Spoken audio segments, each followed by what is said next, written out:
Good day, radio listeners. Welcome to this edition of the Pure Sex Radio broadcast. We're so glad to have you here with us. My name is Jonathan, and we have some very special guests with us that are on video and on remote with us. It's David and Lyn Thomason. So, David and Lyn, thank you very much for being on the program this time.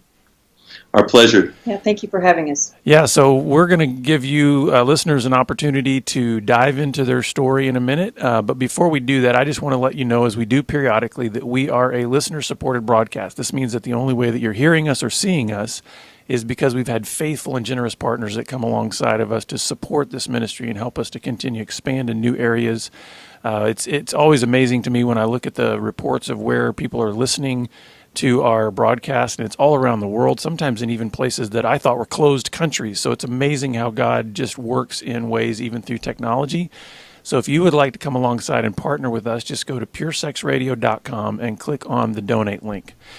Well, David and Lyn, I'm excited about just diving into your story, and I know it might feel abrupt, but I would love for you to just introduce yourselves to our listeners and then kind of just start at the beginning and kind of unpack your story for us, because I think it's a beautiful story of just God's way that he works in messy situations. So thanks for sharing with us. Well, thank you. Thank you so much for having us on. I introduce ourselves. I'm David Thomason. This is my wife, Lyn, and we live in San Antonio, Texas. We've been there for about 32 years now, I guess. It'll be 32 years next month, I guess. So we feel like we've been in Texas most of our lives, for certainly now. So David and I met the first day of high school, Kelso High School, class of 83. But our sophomore year in high school, I walked into Mr. Nunemaker's third period biology class, and there was this very nice, curly-haired, blue-eyed young man sitting there that I thought was really, really fine. So we didn't start dating until our junior year, but we were pretty sure by the time we were seniors that we were ready to get married, and our parents said, "No, wait a minute. You guys need to wait a little while. Go to college, do some, grow up." Yeah. So we did. We went to college for a couple of years. And after our sophomore year of college, we said, okay, we've grown up enough. We're going to get married. And we did. And shortly after that, we said, ruh-roh. We are 19 years old, very much in debt from our first 2 years of college, and we need to figure out how to make this work. And so I joined the Air Force, and the Air Force moved us to San Antonio. Yeah. We found out that our first baby was due 10 months after we got married. And so we were in San Antonio, a brand new city. I had never even been to Texas, much less had any idea what Texas was like, having grown up in the Pacific Northwest. So, immediately had a second baby, right? Yeah, 2 years apart, 2.5 years apart. So let me get this straight. So you were high school sweethearts, got married very young, and then immediately thrown into parenthood. I mean, so I'm just imagining the kind of the stress meter, a big move. I mean, that's a lot for anybody to handle at any point in their lives, but that seems like a really difficult thing to ask for two young 20-somethings to deal with. So what was that like in terms of the marriage as far as just those stressors? I'm not sure we knew how stupid we were. So maybe ignorance was bliss a little bit in that situation. We were. I think part of it was we moved 2,000 miles away from family, so we didn't know anybody who lived in Texas when we moved here, and that forced us to grow real close together. So we actually grabbed onto each other, held onto each other, and I think as a couple at that point we were very strong in our marriage. Mm-hmm. We got involved in our first church, and David got very actively involved. He's much more outgoing than I am, and so I was at home with the two babies, and David was really busy working a lot. He spent a lot of hours climbing the Air Force chain, and I was lonely, quite frankly. It was much harder on me than it was on him. That's true. So we, as I got busier and busier in the Air Force, and with church things and that kind of stuff, she kind of got lonelier and lonelier. And eventually, I got out of the Air Force and went to work as a defense contractor. And we started to drift apart. I was getting more attention in the business that I was working in. I was doing a lot more with the outside things outside the home. I was spending a lot more time with softball and all those kinds of things, and we were really starting to drift apart at that point. So what were some of the, because what you're saying right now I know is already resonating with a lot of listeners, that idea of, if I can put it this way, it's kind of like life takes over, this sense of just these external things start to take over. So what did that look like in terms of communication at this point in your marriage? Because obviously in hindsight you can recognize this drift, but what did that look like kind of practically in terms of your day-to-day, in terms of how you were coping individually with these, these external stressors or distractions? I think like so many couples, in Marriage Restored, we refer to this as married singles, is what we call this particular phenomenon. It's where you basically are so busy with your to-do list that you sort of lose sight of your oneness.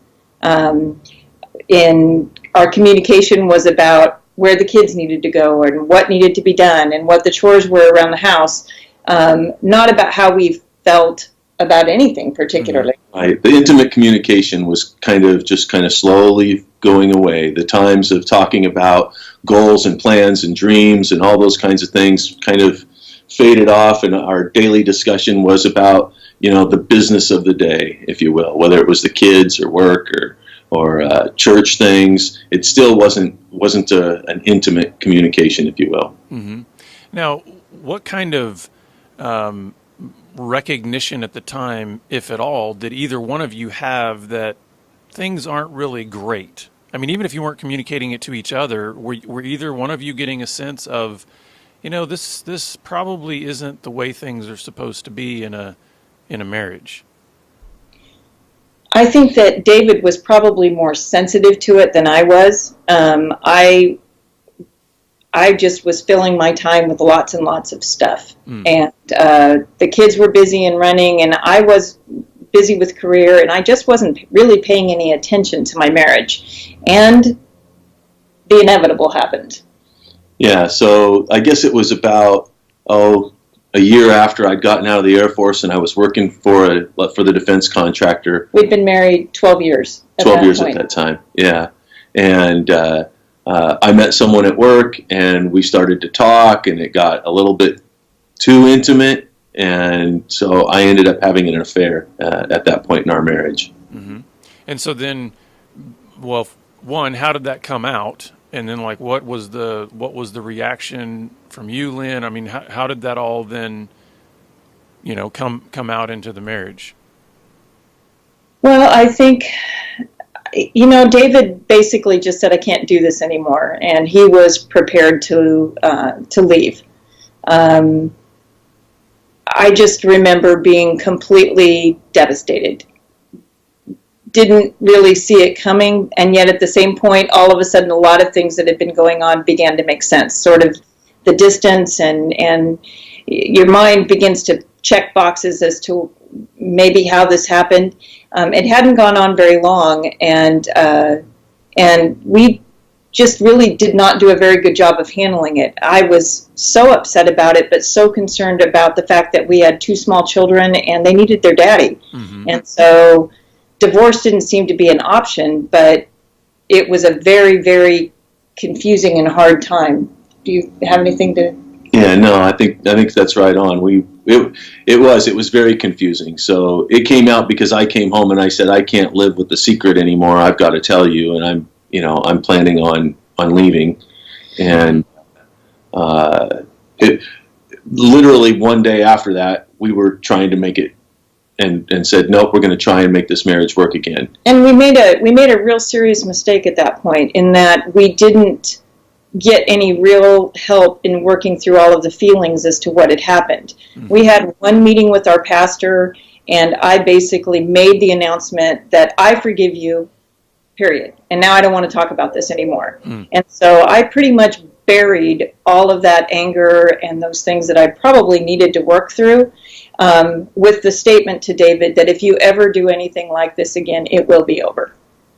And then it was like we shut the door on that sad part of our marriage, and it was not going to come open again as far as I was concerned. We moved on and never talked about it. Our parents didn't know. I mean, there was probably only a handful of people that even knew that had happened. Yeah, a couple of very close friends and our pastor. But so I have to ask the question then that maybe some of our listeners wouldn't even know to ask, and that is, all right, when did this resurface? Because anytime you essentially close a wound without it healing, it will abscess, and at some point it's going to cause problems later on. It's going to resurface. So I'm curious, how long was it? What happened next in the progression of your relationship? Well, it didn't take very long. David had to change jobs. We decided he would change jobs. Maybe I decided he was changing jobs. We changed. Yeah. And he took a job that was going to put him on the road. And I somehow, in my pain and confusion, decided that if David were on the road to a new city every week, there'd be no way he could get involved with somebody because he wasn't in an office. And I was okay with that. And so he took a job that required him to travel on a weekly basis. Mm-hmm. And I went on with the things in my life with the girls, and just really the problem was I had only given David conditional forgiveness. It wasn't complete forgiveness, and he was very aware of that. It was like I had one foot in and one foot out, just waiting for David to make another mistake. And David, what happened? Well, I guess as soon as I started traveling, I started to feel the loneliness. Now I'm by myself. I'm staying in a different hotel, sometimes 2 or 3 different hotels in 1 week, and I was traveling 40 to 45 weeks a year. So I'd leave on Sunday afternoon and come back on Friday afternoon and basically only have the weekend with my family. And so when I started to feel that loneliness, well, then I turned to things like porn, and that became a bigger and bigger and bigger problem, but I was pretty good at hiding it, so nobody knew. Absolutely nobody knew, including Lynn.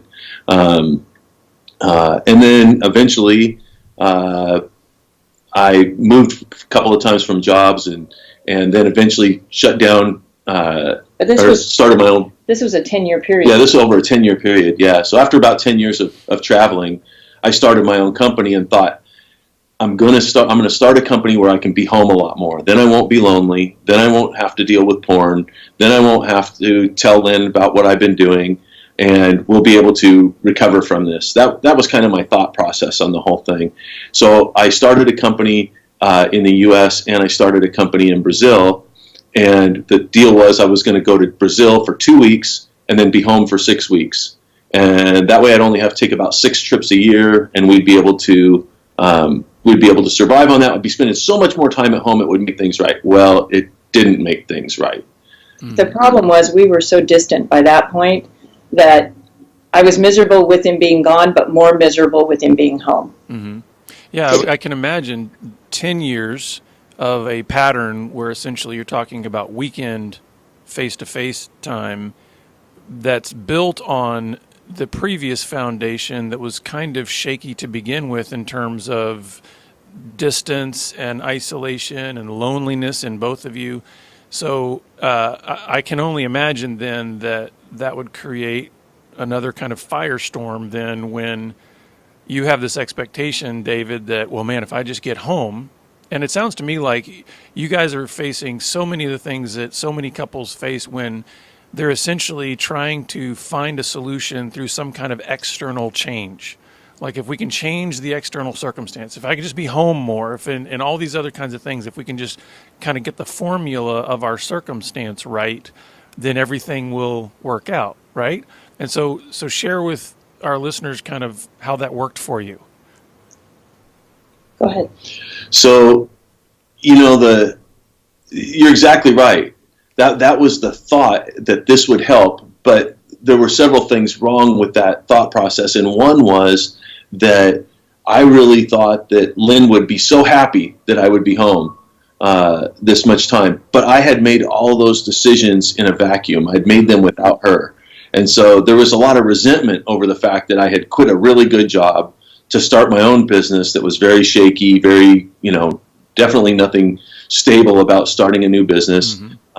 And now I'm going to be home all this time. And what are you going to do when you're at home? Because it seems to me like most of your business is in South America. And so there was a lot of questions, a lot of difficulty in that process. And of course, that didn't help anything. Now that we're, I thought we were trying to make it work and it was supposed to get better. Well, it didn't get better. And so... Well, and I can imagine, Lynn, you had already, over 10 years, you developed probably a well-oiled machine of how your system at home worked. Well, I had my own business, and I was handling all of the things at home and handling the girls, and David was just sort of like an unruly third child at that point. He was angry he was just angry, and I didn't understand why he was so angry. Mm-hmm.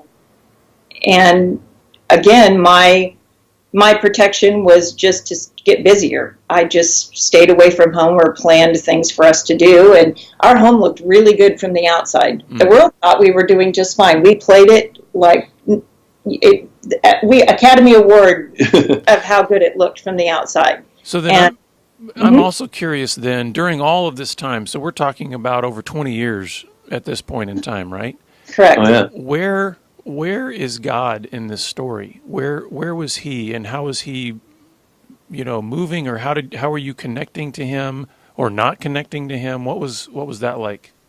Well, from my experience, God saved me again every weekend, because I would have to come home and confess to God that I had been using porn, and I kept saying, "God, save me from this." I would go and I would hit the altar and pray for forgiveness, and then Monday I'd be back on the road, or back doing exactly what I had done before. So yeah, it was a very, very difficult time. We were still very involved in our church. We were still. I was probably overly involved. That was one of the places that I plugged in and sort of did it all, and lots and lots of different positions, and that was what I used. That was where my comfort was in church and the people from church. It wasn't David. And David would come home and say things like, "I just can't believe that we're this unhappy." And I kept thinking, well, since when is marriage about happiness? Mm. And I had never known my marriage to be overly happy, and so I guess I didn't have that expectation. Well, and it sounds to me like both of you were learning a pattern that is pretty familiar to a lot of couples, and that is a pattern of seeking distraction and kind of numbness in various activities. And I love what you said, Lynn, because a lot of people don't realize that you can even do that with good things. Oh. You can escape in the religiosity of the church. You can escape into good activities, but it's still kind of a numbing out of the reality of the things you got to face in your relationship. And so I appreciate that you said that, because while many of us can, as men, we can recognize what David is saying about, hey, escaping to porn, I get that. And we can kind of see that as, well, yeah, that's bad, that's unhealthy. But it's just as unhealthy to escape and numb out and get distracted with even good things that are pulling you away from the best things that you need to be working on. So when did all this come to a head? Like when did you kind of have the breaking moment or season? Well, it really came to a head when our girls got ready to leave for school. Our oldest daughter graduated and was had gotten married and left home, and our youngest daughter was getting ready to leave for college. And that was sort of the breaking point, when we realized that we were going to be empty nesters, when I guess I realized how much of my identity I had poured into my children and all of the activities that they had done, and looking forward to that point of, what is this going to look like when it's just the two of us, because I don't even know him or like him right now. And trying to think how we might, all of a sudden I became focused on, maybe there's something we need to fix here. David, that light had gone on a long time ago for David, but I was a little slow coming to the party on that. Yeah, so we were right at the 25-year mark in our marriage, and the pornography for me had grown into situations where I was looking for affection from other people. And so, and I found somebody in Brazil and began an affair there. A long term. It was a longer term affair. It was over 6 months. And at the end of about the end of that 6 month time frame, it was like January of 2010. Well, we had our first Christmas at home with both girls gone. That was in 2009. Both girls had gone different directions and with other families for Christmas, and David and I were alone for the holidays for the first time. Yeah, so that was a really, really tough Christmas to be home alone for the first time with just the two of us, and our relationship wasn't great. Mm-hmm. So I told her just after New Year's that I was going to be leaving and that I would be moving to Brazil. And so that's kind of when it hit the head, is that I was ready to go and I was going to leave and move to Brazil. He told me on January 3rd, and on January 4th he left. Hmm. So what happened next? So I actually got in my truck and drove to Washington State. I wanted to spend a little bit of time with my parents and see them, and I drove up there, and then I flew from there down to Brazil. So I basically set up a home in Brazil. I had an apartment, and I had a girl down there that was waiting for me, and that's what happened. So 2 days after 2 days after David left, I got a letter from our retirement broker, and David had taken a bunch of money out of our retirement. Mm-hmm. He had really just left. I mean, there was no discussion. He didn't talk to the girls. He sort of left me to do all of the picking up the pieces of what our life looked like, and I was completely devastated. I still didn't know about the pornography at all, and I had just learned that he had been maintaining a relationship like a second family in Brazil, and the world just sort of came to pieces at that point. I did file for divorce when I realized that he was cleaning our accounts and changed all of our passwords and basically eliminated him from the marriage in that direction. He wasn't even in the country at that point. And then I just really began to have some very honest introspection with the Lord. Mm-hmm. I spent a lot of hours just walking around the house in prayer and in tears, just calling out to God, trying to figure out what on earth had happened. I mean, I fully recognized, I told the Lord, David's been involved in, adultery, and I know that I'm well within my rights to divorce him now. And the Lord reminded me that it was really on our wedding day that I made promises to love, honor, and cherish in sickness and in health as long as we both would live. And as a married woman, I was still bound by those covenants, even if David wasn't abiding by them. And so the Lord asked me to just be still and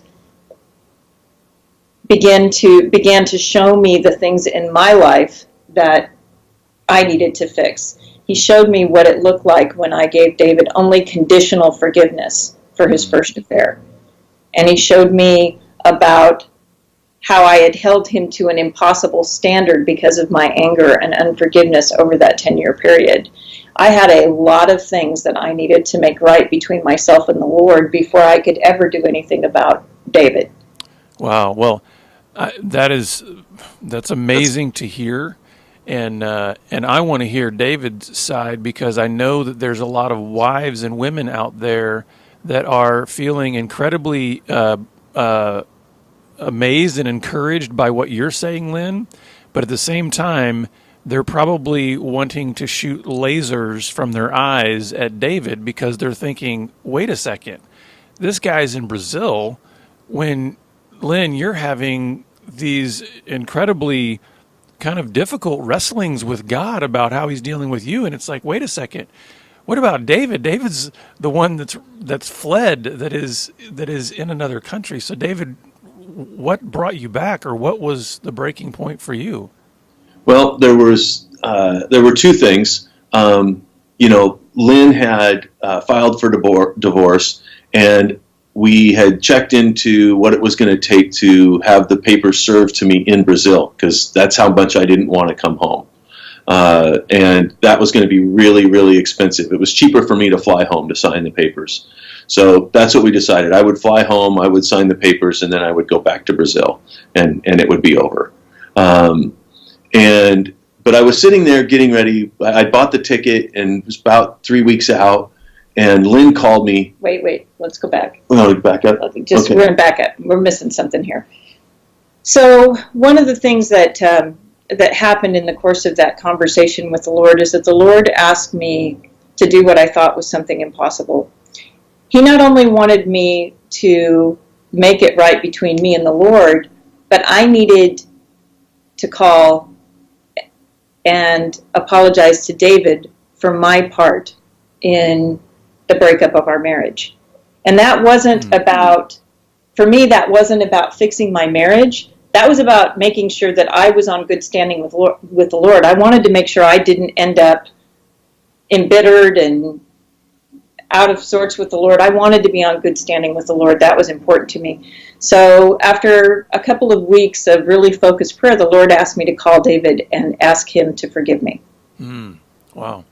Now, it took me several days more to be able to get up there. I was not happy about that. In fact, I really thought it was going to be impossible because I was so angry with David. But, at that point, what did I have to lose? And so I did it. I called David. So I'm sitting there in my hotel room one morning, and I get this call from Lynn, and she apologizes to me. And up to this point, I had been taking all of the responsibility. I had been the one who had an affair. She still didn't know about the pornography, but I did. So I had been taking all of the blame for the problems with our marriage. And now she's apologizing to me. And I thought, oh my goodness, what have I done? How have I so screwed up my marriage? Not just once now, but twice, that I'm 5,000 miles away from my family, my kids, my grandson, all the things that I love the most.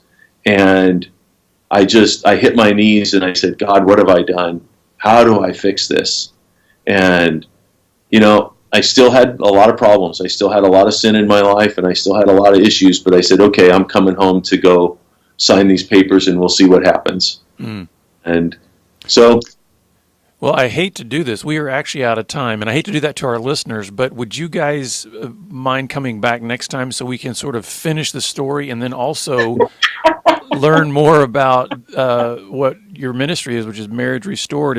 And real quickly, could you let people know, because listeners, David and Lyn are part of a ministry called Marriage Restored, and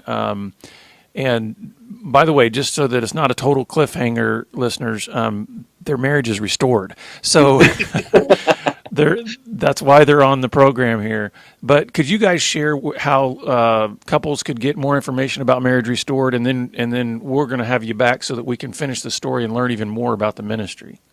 Yes, absolutely. Marriage Restored was a huge part of the restoration of our marriage. Once we had even just a tiny little bit of hope, we said we need to be at a Marriage Restored weekend, and some friends had sent us information on it. To get that information, www.marriagerestored.com. Can't get any easier than that.